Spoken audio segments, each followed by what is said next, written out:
តំណាងគ្រីស្ទបរិស័ទដែលបានណែនាំឲ្យយើងនឹករលឹកស្នាដៃរបស់លោកឪពុកប៉ុនឈូពីដើមរៀងមកនៅក្នុងព្រះសាគមកម្ពុជាទាំងមូលនិងនៅពេលនេះខ្ញុំមិនថែមប៉ុន្តែខ្ញុំនិយាយអំពីអ្វីដែលខ្ញុំបានទទួលអ្វីដែលខ្ញុំនឹកឃើញតាមពិតលោកតាប៉ុនឈូខ្ញុំអត់ស្គាល់ទេពេលខ្ញុំនៅប្រទេសបារាំងខ្ញុំនៅក្នុងភូមិភាគមួយឆ្ងាយពីប្រទេសកម្ពុជាឆ្ងាយពីលោកតាដែរនៅស្ត្រាសប៊ូរនឹងខ្ញុំអត់ដែលឮប៉ុន្តែដឹងថាពេលខ្ញុំមកដល់ប្រទេសកម្ពុជាចាប់ផ្ដើមឮឈ្មោះដែរលោកឪពុកប៉ុនឈូដែលបានចូលជាកម្ពុជាឆ្នាំ0ដែលបានណែនាំឲ្យពិភពលោកដឹងអំពីប៉ុលពតពេលនោះខ្ញុំអាយុតែប្រហែល7ឆ្នាំដូចជាយើងអត់ដឹងអីទេបាទប៉ុន្តែនៅថ្ងៃទី9ខែ11ឆ្នាំ1998នៅពេលយន្តហោះបានចុះនៅប៉ុតចេនតុង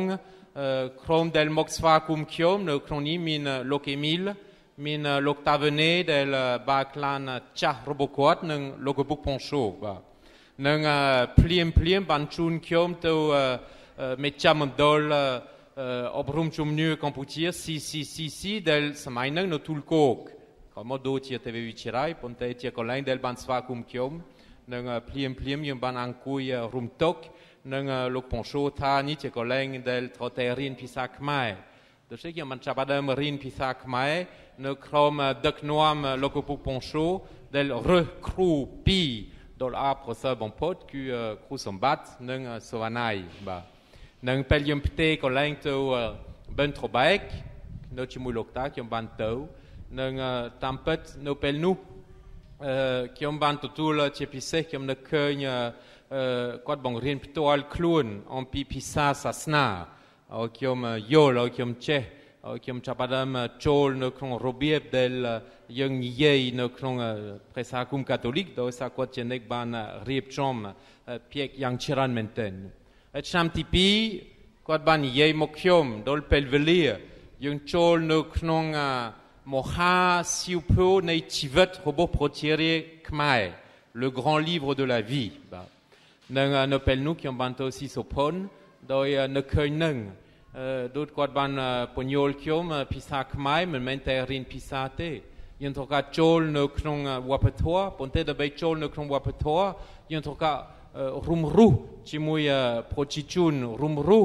នៅក្នុងភូមិដើម្បីស្គាល់ជីវិតដើម្បីស្គាល់ប្រពៃណីដើម្បីស្គាល់ទម្លាប់ដើម្បីចូលនៅក្នុង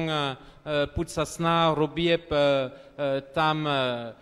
រស់នៅជាប្រចាំដោយសារខ្ញុំបានរៀនពុទ្ធសាសនាច្រើននៅប្រទេសបារាំងប៉ុន្តែពេលយើងចូលជាមួយបងប្អូននៅក្នុងរបៀបរស់នៅ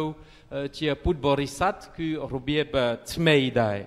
ដូច្នេះខ្ញុំបានទទួលយ៉ាងច្រើននៅក្នុងនឹងអាចនិយាយថាសពថ្ងៃនៅពេលខ្ញុំអានអធិដ្ឋានមួយមានអធិដ្ឋានពីរប្រភេទមានអធិដ្ឋានដែលលោកតាបានសរសេរពីដើមនេះខ្ញុំអានស្រួលណាស់នឹងមានអធិដ្ឋានមួយចំនួនដែលគេសរសេរថ្មីនេះជួនកាលខ្ញុំកាំងដោយសារលោកតាមានសមត្ថភាពពិសេសដើម្បីសរសេរភាសាខ្មែរដែលយើងស្ដាប់យ៉ាងពីរោះនិងដែលធ្វើឲ្យយើងចូលយ៉ាងជ្រៅនៅក្នុងជំនឿរបស់យើងដូច្នេះតាមពិតគម្ពីរដំណឹងល្អដែលយើងអានយើងអរគុណលោកតាម្ដងទៀតដែលបានជួយឲ្យសម្រួលនឹងបកប្រែគម្ពីរទាំងមូលរួមជាមួយ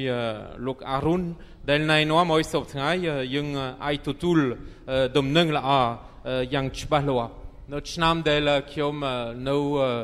ប្រទេសកម្ពុជាជាពេលវេលាដែលចាប់ផ្ដើមសរសេរសៀវភៅអប់រំជំនឿថ្មីដែរ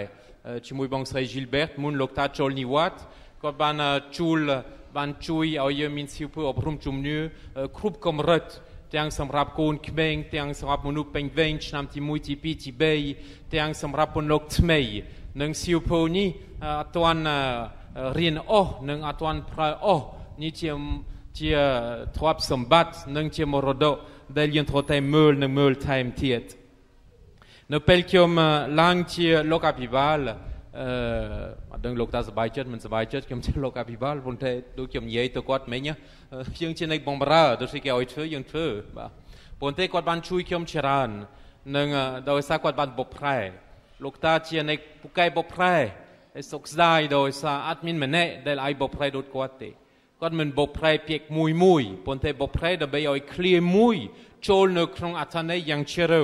សម្រាប់យើងបងប្អូនមិនដឹងប៉ុន្តែពេលយើងអានអត្ថបទដើមភាសាបារាំងឬភាសាផ្សេងនឹងពេលយើងអានរបៀបដែលលោកតាបានបកប្រែយើងយល់ភ្លាមនឹងតាមពិតខ្ញុំឲ្យបេសកកម្មមួយពិសេសនៅឆ្នាំ2012ឲ្យលោកតាបកប្រែមហាសន្និបាតវ៉ាទីកានទី2ពេញមួយឆ្នាំទាំងថ្ងៃទាំងយប់លោកតាបានបកប្រែបានទាន់ដើម្បីពេលយើងចូលនៅក្នុងឆ្នាំជំនឿជាមួយពីទូទី16នៅឆ្នាំ2013យើងអាចបោះពុំនឹងប្រើពេលយើងអានខ្ញុំប្រើច្រើនណាជួនកាលលោកតាថាអត់ជាមើលអត់ជាប្រើស៊ីពូយើងដែលខ្ញុំបានបកប្រែតាមពិតវ៉ាទីកានទី2ខ្ញុំប្រើច្រើនជាមួយសាលាអប់រំជំនឿជាមួយគ្រីស្ទបរិស័ទនៅទេវវិទ្យាល័យនៅក្នុងរៀបចំធម៌ទេសនាដែរដែលយើងភ្លឺមែនទែននៅក្នុងរបៀបដែលបានបកប្រែណែនាំជួនកាលយើងយល់ច្បាស់ជាងអត្ថន័យដើមនេះជាសេចក្តីពិតនឹងគាត់បានជួយបកប្រែអត់ដឹងលោកតាចាំមួយអត់ប៉ុន្តែសាលិកតខ្ញុំច្រើនណាស់សាលិកតរបស់សម្ដេចប៉ាប់ក៏ច្រើនមែនទែនខ្ញុំបានប្រើលោកតាច្រើនណាស់នៅឆ្នាំ2012រហូតប្រហែល2016-17នេះជាថ្លែងអំណរគុណដែលចេញពីចិត្តរបស់ខ្ញុំតាមពិតខ្ញុំចុងក្រោយខ្ញុំចង់និយាយនេះខ្ញុំគិតថាលោកពងសូបានជួយជាពិសេសសម្រាប់ខ្ញុំឲ្យមានសំណួរច្បាស់លាស់ច្រើនជាងឲ្យមានចម្លើយប៉ុន្តែឲ្យមានសំណួរសម្រាប់យើងដោយសារជីវិតយើងជាសាសនាទូតគឺមួយថ្ងៃទៅមួយថ្ងៃដូច្នេះសំណួរទី1គឺដែលលោកតាបានដាក់ដែលខ្ញុំថែរក្សានៅក្នុងចិត្តខ្ញុំជានិច្ចធ្វើដូចម្ដេចដើម្បីនិយាយអំពីការអត់កំបាននៃព្រះជាម្ចាស់នៅក្នុងវប្បធម៌ខ្មែរនេះខ្ញុំគិតថានេះជាមួយធ្វើដូចម្ដេចដើម្បីនិយាយអំពីព្រះជាម្ចាស់នៅក្នុងវប្បធម៌ខ្មែរធ្វើដូចម្ដេចដើម្បីនិយាយអំពីព្រះយេស៊ូវនឹងប្រសិនបើព្រះយេស៊ូវត្រឡប់មកវិញសពថ្ងៃតើព្រះយេស៊ូវទៅតាមវត្តប្រសិនបើព្រះយេស៊ូវទៅតាមវត្តដូចពីដើមទៅតាមធម៌សាលាតើព្រះយេស៊ូវនិយាយដូចម្ដេចយើងធ្វើដូចម្ដេចដើម្បីឲ្យបងប្អូនខ្មែរដែលជាពុពេញដោយវប្បធម៌ខ្មែរមានន័យថាអរិយធម៌ពុទ្ធសាសនារបៀបអរិយនេកតាមេចាដីមេចាទឹកសាសនាដើមឲ្យពាក្យនីមួយឲ្យចូលនៅក្នុងជីវិតផ្ទាល់ខ្លួននៅក្នុងវប្បធម៌ខ្លួនពី3ថ្ងៃមុនខ្ញុំទៅចម្លាក់លើកទី1ដែលខ្ញុំទៅនឹងលោកថានេះជាវិហារសាជាងគេទូទាំងប្រទេសកម្ពុជាហើយលោកអូលីវីដែលទៅមើលដូចជាគាត់ចាប់ខ្ញុំភ្លាមឲ្យខ្ញុំដើរតាមរូបដែលលោកតាបានឲ្យគេគូនៅលើជុំជាងហើយតាមពិតនៅពេលនោះខ្ញុំរំភើបប៉ុន្តែខ្ញុំរំភើបមូលហេតុមួយដែរដោយសារចម្លាក់ជាវិហារទី1ស្អាតជាងគេហើយនិយាយថាព្រះញ៉ាំសន្តិម៉ារីញញឹមនៅចំការជាងគឺទី2នឹងរូបដែលខ្ញុំគូនៅជុំជាងដូចរូបដែលលោកតាបានរើសអត្ថបទនីមួយដែលជាប្រវត្តិសាស្ត្រនៃការសង្គ្រោះដែលមាននៅចំការជាងដែលខ្ញុំអត់ដែលស្គាល់នៅចម្លាក់ហើយលោកតាដែលស្គាល់នៅចំការជាងដែរតាមពិតអត្ថបទដែលខ្ញុំបានរើសបានដូចគ្នានៅលើជុំជាងពីសម្ព័ន្ធមេត្រីចាស់ជាមួយលោកអាប់រ៉ាហាមរហូតដល់ព្រះយេស៊ូវមានព្រះជន្មថ្មីដ៏រុងរឿងខ្ញុំបានមើលជុំជាងដូចជាប្រហែលដែរដូច្នេះប្រហែលដោយសារខ្ញុំបានទទួលការអប់រំច្រើននិងវាចេញជាធម្មជាតិដូច្នេះខ្ញុំអរគុណនិងសំណួរទី4ដែលលោកតាបានដាក់គឺធ្វើដូចម្ដេចដើម្បីឲ្យយើងមានបបពិសោធន៍នៅក្នុងដួងចិត្តរបស់យើងនៅក្នុងជីវិតរបស់យើងអំពីព្រះជាម្ចាស់ស្រឡាញ់យើងអំពីតម្លៃនៃជីវិតបាទទោះបីបងប្អូនទាំងអស់មិនទៅជាគ្រីស្ទបរិស័ទប៉ុន្តែសំខាន់ឲ្យយើងយល់ថាជីវិតរបស់យើងមានតម្លៃឲ្យយើងយល់ថាយើងមានព្រះបិតាមួយអង្គដែលស្រឡាញ់យើងមែនទែននិងណែនាំឲ្យយើងមានសេចក្តីសង្ឃឹមជានិច្ចដូចលោកតាបាននិយាយអំបញ្ញមិញនៅពេលបកស្រាយអត្ថបទទី1ឲ្យយើងថែរក្សាសេចក្តីសង្ឃឹមនឹងជាចុងក្រោយលោកតាបានរើពាក្យច្រើនណាដែលខ្ញុំបានប្រើជំនឿខ្ញុំបានប្រើជំនឿផ្ញើជីវិតទាំងស្រុងទៅលើព្រះជាម្ចាស់បានបបប្រើពាក្យនេះយ៉ាងច្រើនហើយពាក្យមួយចំនួនខ្ញុំអរគុណដោយសារថ្មីនេះទោះបីចាប់បានចាស់ហើយបានយកចិត្តទុកដាក់ដើម្បីរៀបចំគម្ពីរសិក្សាតាមពិតខ្ញុំបោះពុំ មួយ3ក្បាលយើងមាន3ក្បាល1000ក្បាល1000ក្បាល1ក្បាល1ក្បាលដែលអាចទៅជាមរតកទោះបីអត់ទាន់ប្រើយ៉ាងច្រើនប៉ុន្តែជាមរតកដល់សារនៅក្នុងពិសិក្សានេះយើងរកពាក្យមួយដើម្បីឲ្យយើងឃើញថែមទៀតឲ្យយើងចូលនៅក្នុងអត្តកម្បាននៃជំនឿទៀតដល់សារជំនឿជាអត្តកម្បានមិនអាចពន្យល់អីទេអូដូច្នេះជួនកាលចង់ឆ្លុះប៉ុន្តែខ្ញុំអត់ដែលឆ្លុះទេខ្ញុំអត់ពូកែឆ្លុះទេខ្ញុំអត់ដែលឆ្លុះជាមួយលោកតាទេអត់ដែលមានទេពេលថាឲ្យខ្ញុំស្ដីឲ្យខ្ញុំប៉ុន្តែខ្ញុំនៅស្ងាត់ប៉ុន្តែព្រះយេស៊ូវមានព្រះជន្មរស់ឡើងវិញព្រះយេស៊ូវមានព្រះជន្មថ្មីដ៏រុងរឿងនៅពេលខ្ញុំបង្រៀននៅទេវៈអំពីសង្គ្រោះវិជាពីអាទិត្យមុន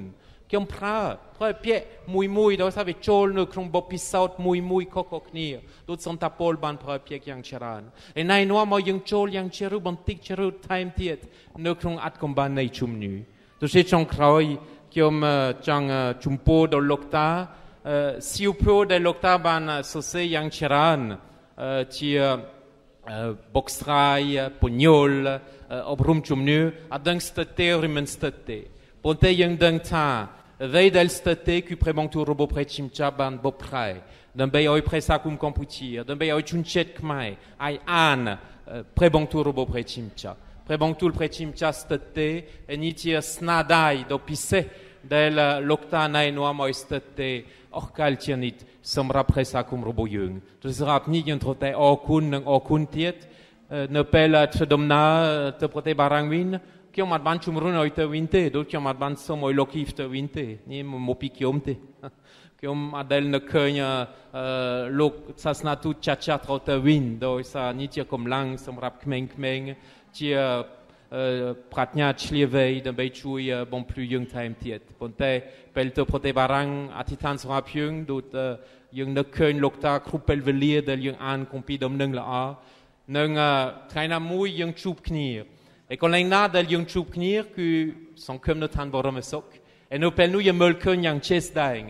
ព្រះយេស៊ូវដែលមានព្រះជន្មថ្មីដ៏រុងរឿងអរគុណលោកតាបាទឆ្លើយយ៉ាងម៉េចបងសេចក្តីដែលលោកអភិបាលបានប្រាប់បានត្រឹមមែនប៉ុន្តែខ្ញុំនិយាយត្រង់ខ្ញុំដូចជាអ្នកបម្រើដែលព្រះជាម្ចាស់ប្រើខ្ញុំមិនដឹងជាមុនកើតអ្វីខ្លះសូម្បីតែថ្ងៃនេះខ្ញុំមិនដឹងទេសូមទុកចិត្តលើព្រះជាម្ចាស់ឲ្យព្រះអង្គនឹងប្រប្រទានឲ្យយើងឧបមាថាគុំពីខ្ញុំជាអ្នកបង្កើតគុំពីថ្មីដែលយើងបកប្រែរួមជាមួយប្រូតេស្តង់មកពីកាលណាខ្ញុំរៀនភាសាខ្មែរមុនដំបូងខ្ញុំគូសេចក្តីដែលលោកហាមុនបានបកប្រែនៅឆ្នាំ1924តាខហើយខ្ញុំប្រមូលជាសៀវភៅមួយនៅឆ្នាំ73ហើយមិនដឹងយ៉ាងម៉េចបងប្អូនកាន់គុំពីសកលនៅអង្កុងគេរកឃើញគេស្វែងរកអត្ថន័យ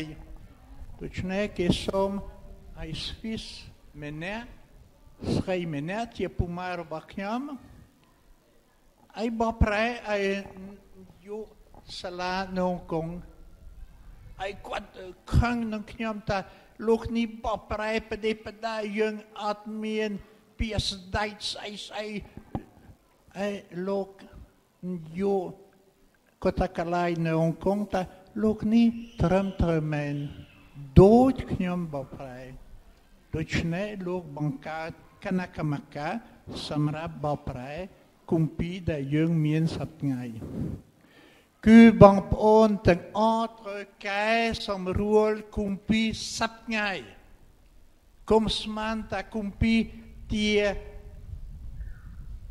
សម្រាប់ដោយសប្តាហ៍ថ្ងៃយើងត្រូវកែដើម្បីឲ្យសំដែងសេចក្តីដែលពិតប្រាកដឲ្យអ្នកដែលស្ដាប់ដូច្នេះនេះខ្ញុំមានតែសូមអង្វរព្រះវិញ្ញាណប្រទានពរដល់ព្រះសាគមទាំងមូលដល់អ្នកតូចតាចឲ្យជឿសង្ឃឹមលើព្រះយេស៊ូវ tam prevenien. So man va prevenien nainoam lokapibal teng bay ay nainoam Chris bay satanga ay tfu tam prebantie ruba pre Jesu. Prebeida ja met jane jong die verprop na chivet groep yang som pre Jesu del yang ma ka tie menu dan bij je jeugd dat je bot die daarop prebeida. Zo mij prevenien dat je nainoam je knyam ay mientje vet dooi pre ang. Pratien po ay bang poon teng ku teng loka pibal teng butje tja teng kris bij sat teng ay bankaat presakum ay bankaat pre kai roba pre kris. Ne schok maar jong niet. Amen. Zo een jong, hij ben zeker soksan, nuk samrijk, tam chunpo, roba jong teng akhier.